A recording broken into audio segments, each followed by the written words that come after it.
Alam niyo po kasi ang rider kami, tayo, baka rider din po kayo. At your own risk yan. Pag sumakay ka ng motor, alam mo na yun.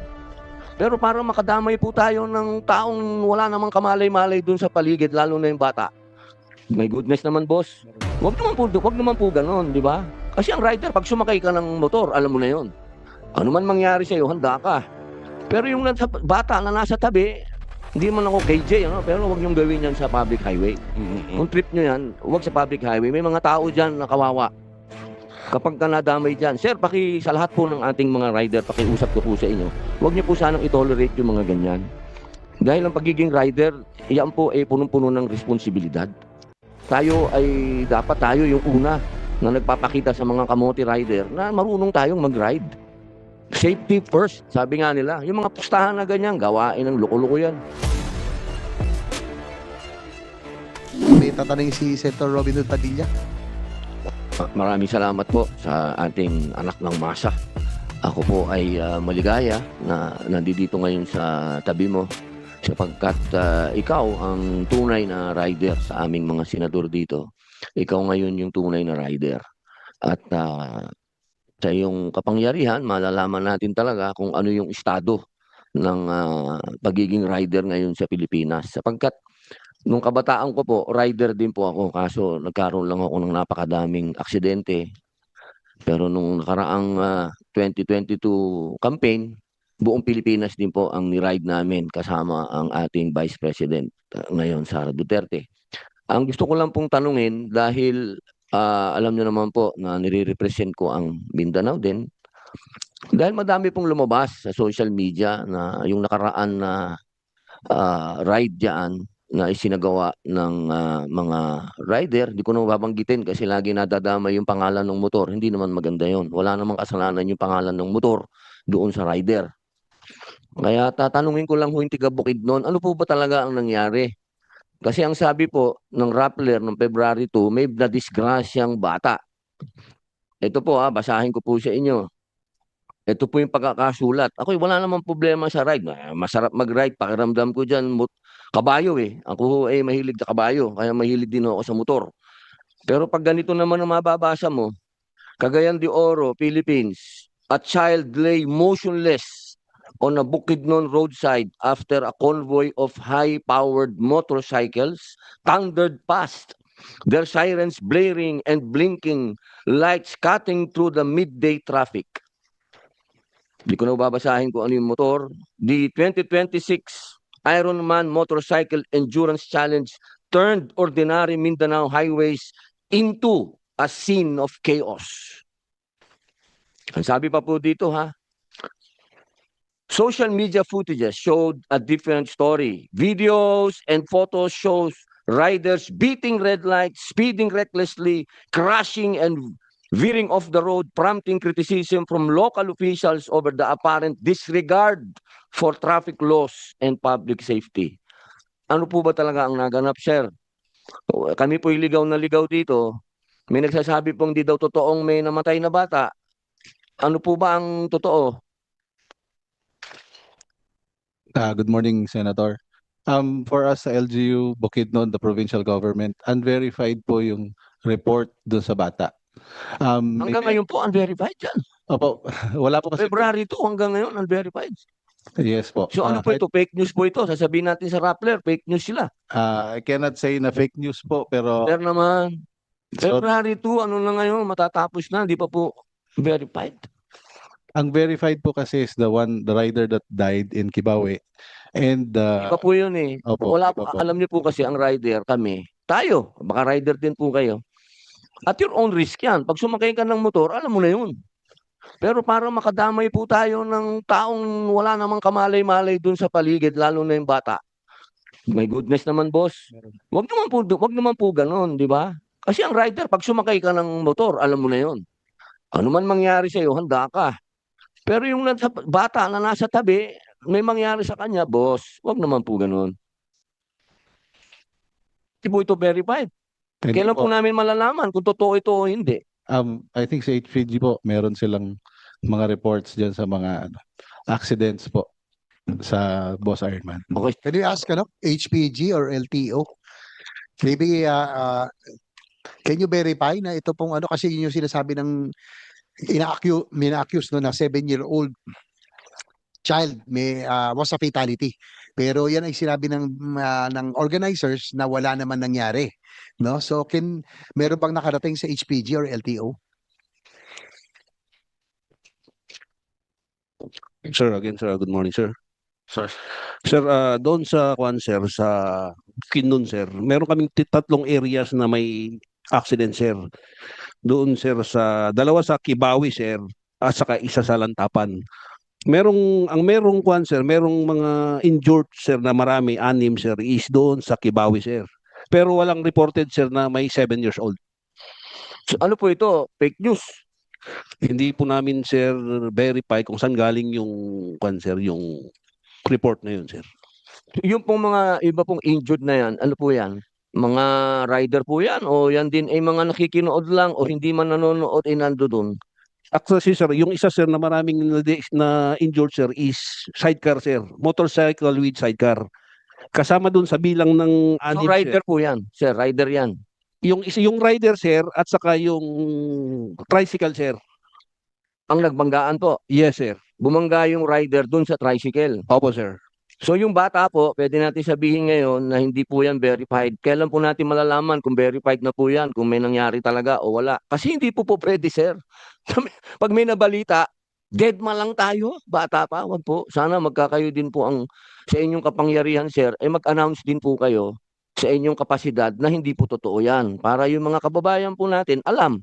Kasi ako po ay nasa Committee ng Public Information. Hindi po ako papayag ng mga ganitong klaseng balita, dadaan lang sa atin, baliwala. Hindi po pwede. Kailangan malaman ko po ito kung verified to o hindi. Ngayon, kung hindi po verified, sabihin nyo sa akin, i-announce ko po yan na hindi totoo na may na-aksidenteng bata. Pangalawa, yung tricycle driver po, ano pong nangyari? Wala namang kinalaman sa ride yan. Ano pong nangyari?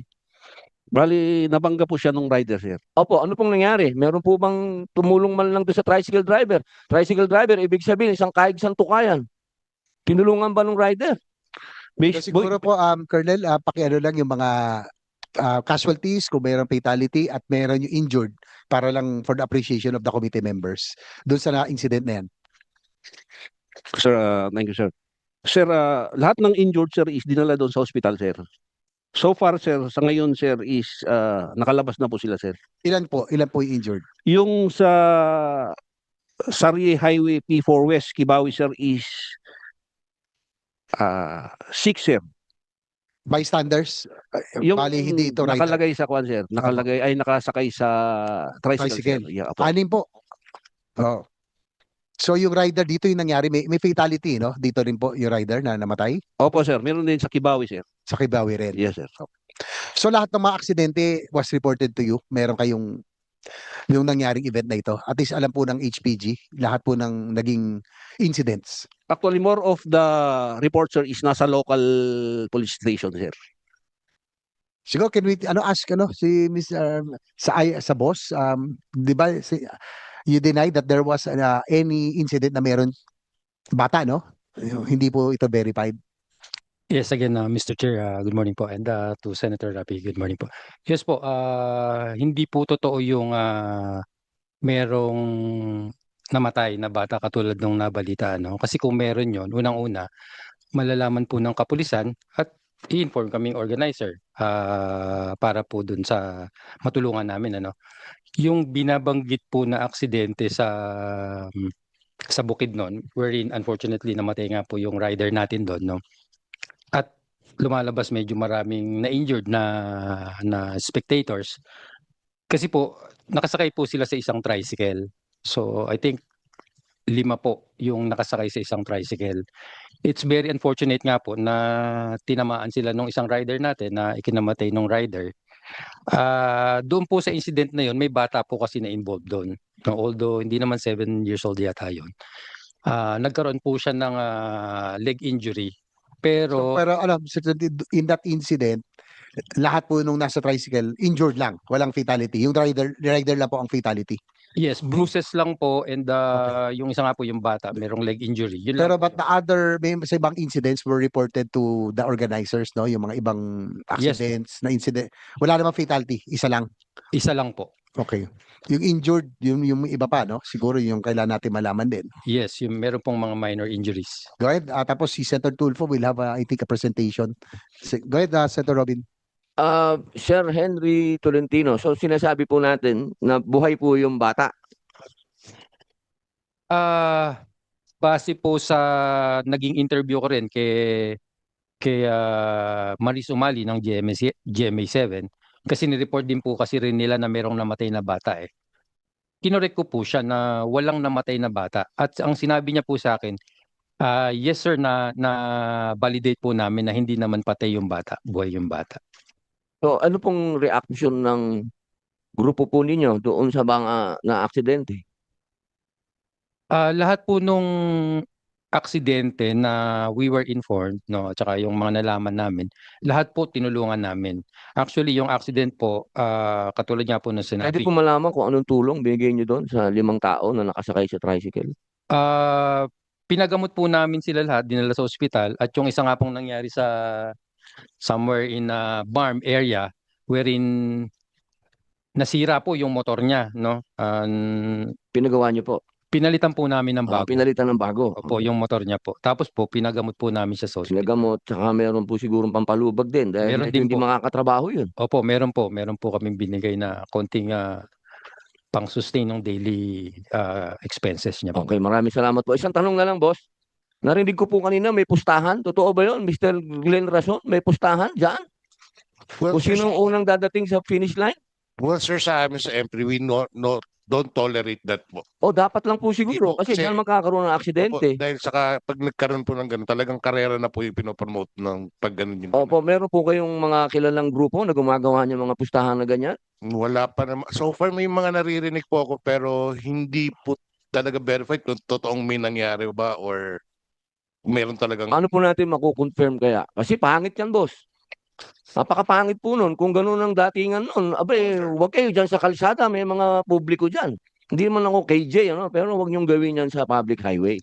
Kung trip nyo yan, huwag sa public highway. May mga tao dyan na kawawa. Kapag ka nadamay dyan, sir, sa lahat po ng ating mga rider, pakiusap ko po sa inyo, huwag niyo po sanang itolerate yung mga ganyan. Dahil ang pagiging rider, iyan po ay punong-puno ng responsibilidad. Dapat tayo yung una na nagpapakita sa mga kamote rider na marunong tayong mag-ride. Safety first, sabi nga nila. Yung mga pustahan na ganyan, gawain ng loko-loko yan. Sana po, mapakinggan niyo po kami. Nasa edad na rin po kami. Siguro iba naman, kaedad ko na dyan. Ang daming bagong rider na talagang mga bata. Lahat naman tayo, dumaan sa pagkabata. Pero wag po ng ganyan, wag tayong maka-aksidente. Sana po, sir. Tapos sa tourism, boss, alam nyo, sa abroad, usong-uso po yung tourism na riding. Sana mapalawak nyo pa. Kasi talagang ano yan eh. Pwede tayong mag-imbita sa Pilipinas ng mga international riders. Sana palakasin nyo.